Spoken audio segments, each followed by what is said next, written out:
Tiene tanto que ver con los alpinos, con toda esa zona del norte. Es lógico que se desayunaran a veces hasta los chicos con pan mojado en vino, pero si hacía una nieve y unos grados de temperatura impresionantes. Mi mamá nació allí, mis abuelos también. Y una canción muy típica de esa región es esta.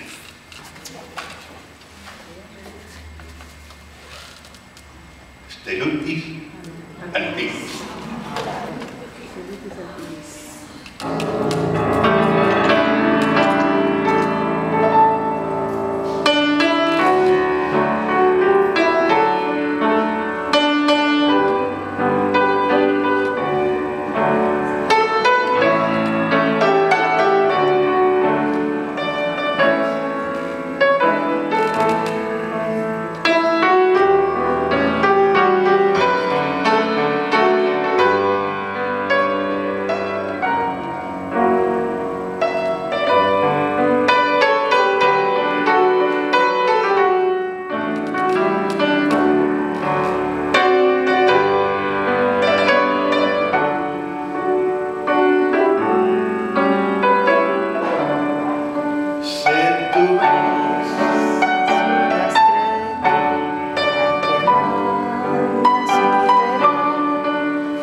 Muy bien.